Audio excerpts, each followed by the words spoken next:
इस संस्कृति में हमारे पास कभी भी कोई एक अधिकारी नहीं था जिसका काम आध्यात्मिक प्रक्रिया फैलाना हो, क्योंकि ये धरती की इकलौती संस्कृति है जिसका अपना धर्म नहीं है। तो हिंदू मूल रूप से वो संस्कृति है जिसका जन्म सिंधु नदी से हुआ था। वो हिंदू है। So it's a geographical and cultural identity, never was a religious identity. तो ये एक भौगोलिक और सांस्कृतिक पहचान है, कभी भी धार्मिक पहचान नहीं रही है। सिर्फ तब जब लोग बाहर से आए, उनके पास धर्म के ठोस विचार थे और उन्हें आपको भी एक नाम देना था। हम ये हैं, आप क्या हो, हम हर चीज का मेल हैं। उन्हें समझ नहीं आया, आप कुछ तो होंगे। एक ही जगह पर लाखों चीजें एक साथ होती थीं। एक ही घर में अगर 5 लोगों का परिवार है तो आप 5 अलग अलग देवताओं की पूजा कर सकते हैं और किसी को कोई परेशानी नहीं होगी। हमने सोचा ही नहीं कि ये कोई परेशानी है, जब तक कि बाहरी लोगों ने आकर हमारा भगवान और आपका भगवान की बात नहीं की। तब तक हमने सोचा ही नहीं कि ये परेशानी है। आप एक भगवान की पूजा कर सकते हैं और मैं दूसरे भगवान की पूजा कर सकता हूं।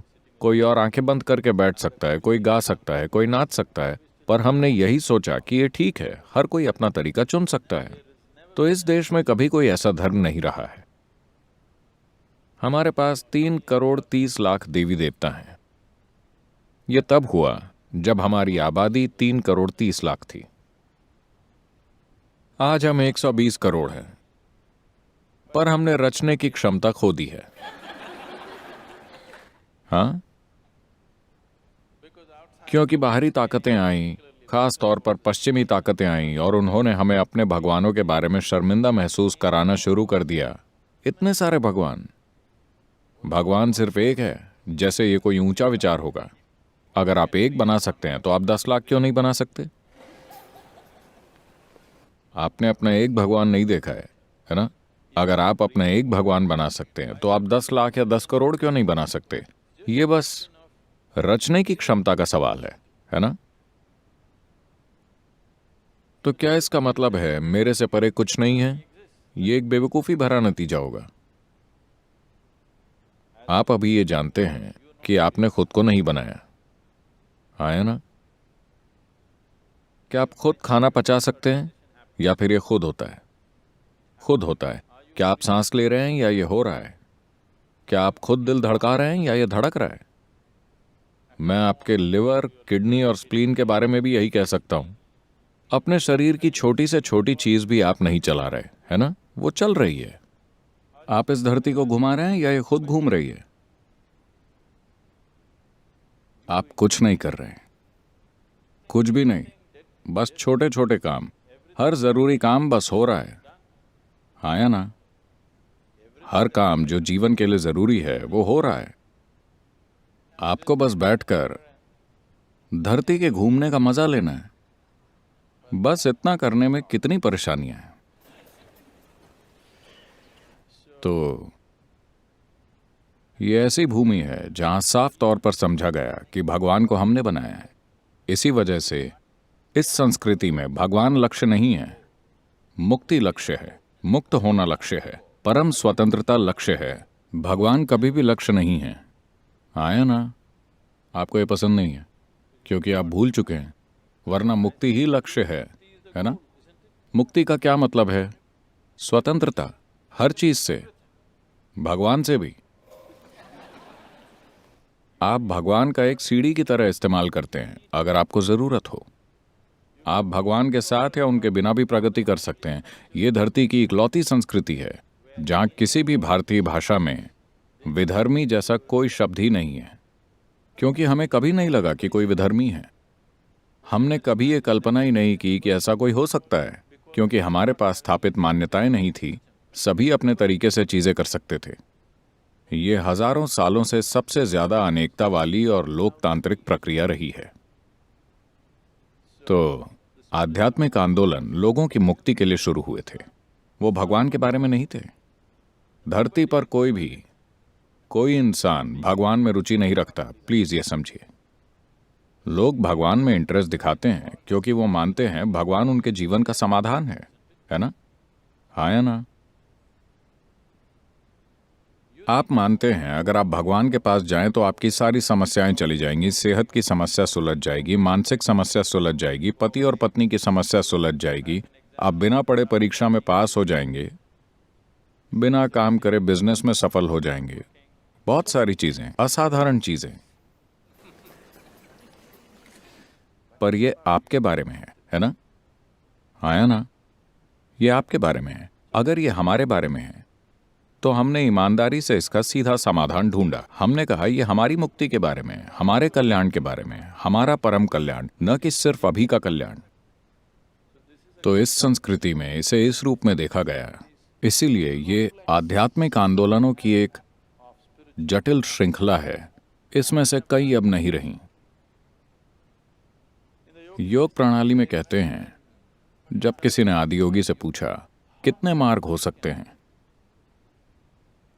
वो बोले अगर आप अपने शरीर का इस्तेमाल करके जाएं तो सिर्फ 112 मार्ग हैं, लेकिन अगर आप अपने शरीर के परे चले जाएं तो ब्रह्मांड में जितने अणु हैं उतने मार्ग हैं। तो यहां अपना भगवान खुद बनाने की आजादी दी गई। इसे इष्ट देवता कहते हैं। आप अपना भगवान चुन सकते हैं। अगर आपको कोई भी पसंद नहीं तो आप नया बना सकते हैं। हाँ, अचानक आपको अपने घर का पेड़ पसंद आ जाए, आप उसकी पूजा करना शुरू कर सकते हैं। इस देश में कोई नहीं सोचेगा कि यह मजाकिया या अजीब है। कहीं और ऐसा करने पर उन्हें जिंदा जलाया जाता था, पर आजकल वो उन पर घेरे के बाहर खड़े होकर पत्थर फेंकते हैं, क्योंकि उन्हें लगता है आप विधर्मी हैं, आप पेड़ की पूजा कर रहे हैं। आपको अपने बगीचे का पत्थर पसंद आए तो आप उसकी पूजा कर सकते हैं। किसी को नहीं लगेगा ये अजीब है, ये बिल्कुल ठीक है, क्योंकि इस अस्तित्व में एक भी अणु ऐसा नहीं है जिसमें सृष्टिकर्ता शामिल ना हो। आपके शरीर में हर कोशिका जटिल काम कर रही है, लेकिन आपकी वजह से नहीं, है ना? ब्रह्मांड का स्रोत वहां काम कर रहा है। हर अणु, प्रोटॉन, न्यूट्रॉन और इलेक्ट्रॉन की जटिल हलचल, क्या ये आप कर रहे हैं? ये पूरी तरह से सृष्टिकर्ता कर रहा है। इसलिए हर अणु परे जाने के लिए द्वार है। इसीलिए इतने अलग अलग तरह के आध्यात्मिक आंदोलन शुरू हुए। बदकिस्मती से पिछले 100 वर्षों में काफी सारे खत्म हो गए, कई सारे, लेकिन फिर भी उनकी विविधता शानदार है। आप में से कितने लोग कुंभ मेला और ऐसी जगहों पर गए हैं? क्या आप कुंभ मेले गए हैं? वो बड़ा मेला जो इलाहाबाद में हुआ था, क्या आप उसमें गए थे?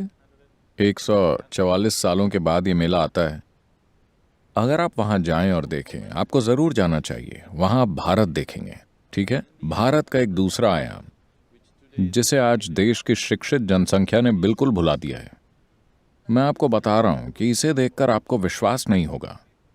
लोग अपना एक एक पैसा लगाकर दूर दूर से यात्रा करते हुए यहां सिर्फ 2 दिन के लिए आते हैं। ये उस स्तर के लोग हैं जिनके लिए 100 रुपए ऐसे हैं जैसे आपके लिए 10 लाख रुपए होंगे। 100 रुपयों की इतनी कीमत है उनके लिए। वैसे लोग अपना सारा पैसा लगाकर अपने परिवार के साथ यहाँ आते हैं, बस वहां होने के लिए, क्योंकि किसी ने उनसे कहा है कि इस दिन अगर आप डुबकी लगाएंगे तो आपको मुक्ति मिल जाएगी।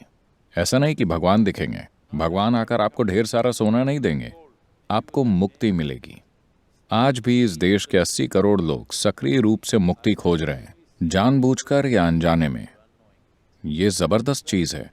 इस धरती पर कहीं भी ऐसा कुछ नहीं हो रहा कि लोग चेतन होकर अपने अस्तित्व के मौजूदा स्तर से परे जाने की इच्छा रख रहे हों। कहीं और ऐसी चीज कभी नहीं हुई है। जब मार्क ट्वेन भारत आए थे, उन्होंने भारत में 2.5 से 3 महीने बिताए थे। उनकी यात्राओं के बारे में एक किताब है। इक्वेटर के साथ उन्होंने दुनिया की यात्रा की थी। उन्होंने कहा था, जो कुछ भी किया जा सकता है, वो चाहे मनुष्य द्वारा हो या भगवान द्वारा, इस भूमि पर किया जा चुका है। ये भारत की सबसे बड़ी प्रशंसाओं में से एक है। और ये सच है। इंसानी सिस्टम की बनावट और इसके साथ क्या क्या किया जा सकता है, अगर इस चीज की समझ की बात करें तो किसी भी जगह किसी ने इसे इतनी गहराई से नहीं देखा है जितना इस संस्कृति में देखा गया है। कहीं नहीं। मैं ये इसलिए नहीं कह रहा क्योंकि मेरा जन्म भारत में हुआ है तो मैं इसकी तरफदारी करूंगा। ये भारतीय होने या न होने की बात नहीं है। ये उस गहरे ज्ञान के बारे में है जो अस्त व्यस्त हो रहा है, अपने मार्ग से भटक गया है या धीरे धीरे भटक रहा है। अगर हम उसे फिर से पटरी पर नहीं लाते तो मानवता कुछ जबरदस्त खो देगी। क्योंकि आज हम फोन पर किसी से अमेरिका में तो बात कर सकते हैं, पर हमें अब तक ये नहीं पता कि इससे कैसे बात करें। हमारी कम्युनिकेशन टेक्नोलॉजी, सूचना तकनीक ऊंचाइयां छू रही है, पर आपके अपने अस्तित्व की प्रकृति के बारे में आपके पास क्या सूचना है? कुछ भी नहीं। हम बहुत सारी चीजें करना जानते हैं। हम चांद पर जा सकते हैं, लेकिन यहां सहजता से कैसे बैठें ये आप नहीं जानते। तो भीतरी कल्याण की ये तकनीक संपूर्ण गहराई के साथ खोजी जा चुकी है। ये ज्ञान खोना नहीं चाहिए। जब ये ज्ञान धरती पर फैलेगा, सिर्फ तभी भौतिक और आर्थिक कल्याण मानव कल्याण में बदल पाएगा। नहीं तो आपके पास सब कुछ होगा पर कुछ नहीं होगा। मैं आपको एक उदाहरण देता हूं कि अभी भारत में क्या हो रहा है। पिछले साल 2011 में जब दिवाली आई थी, जिसे हम दीपावली कहते हैं, जब दीपावली आई थी तब साउथ इंडिया के तमिलनाडु में लगभग 127 करोड़ की शराब एक दिन में बिकी थी। इसमें से लगभग 21 करोड़ की शराब एक छोटे से शहर में बेची गई, जहां की कुल पॉपुलेशन लगभग 6 से 6.5 लाख लोगों की है। क्योंकि ये तिरुपुर टाउन है। क्या आपने तिरुपुर के बारे में सुना है? ये होशियारी टाउन है। इस शहर से काफी एक्सपोर्ट होता है। यहाँ सभी की आय राज्य में हर किसी से कम 3 गुना है। इसलिए जैसे ही पैसा आता है वो शराब पीने लगते हैं और गटर में पड़े रहते हैं। तमिलनाडु की 42% पॉपुलेशन को डायबिटीज हो गया है। तो जब पैसा आता है तो आप बीमारी खरीदेंगे। अगर आर्थिक कल्याण मानव कल्याण में नहीं बदलता तो उसका कोई अर्थ नहीं है। गरीबी से समृद्धि की तरफ बढ़ना एक मुश्किल सफर है, चाहे वो एक व्यक्ति के लिए हो, समाज के लिए हो या पूरे राष्ट्र के लिए हो। ये मुश्किल काम है। वहां पहुंचने के बाद धोखा मिलता है। आप अपने पूरे जीवन में कड़ी मेहनत करते हैं, वहां पहुंचते हैं और बस बीमारी पाते हैं। आप बस लतें पाते हैं, आप बस दुख पाते हैं, आप बस टूटे मन पाते हैं, आप बस तनाव पाते हैं। ये एक जबरदस्त धोखा है। इसलिए अगर लोग आर्थिक कल्याण पाते हैं तो मानव कल्याण भी होना चाहिए। अगर ऐसा होना है तो आध्यात्मिक आयाम के एक अंश के बिना ऐसा नहीं हो सकता। हो सकता है उन्होंने कोई व्यवस्थित आध्यात्मिक प्रक्रिया अपनाई हो या खुद ही उन्हें कुछ मिल गया हो, पर आध्यात्मिक प्रक्रिया के तत्व के बिना कोई आर्थिक कल्याण को मानव कल्याण में नहीं बदल सकता। ये होना ही चाहिए कि जैसे आर्थिक कल्याण होता है, ये बहुत जरूरी है कि आध्यात्मिक संभावनाएं भी साथ ही साथ बड़े पैमाने पर सभी को उपलब्ध हों, वरना जीवन आपको बहुत कड़वे तरीके से धोखा देगा।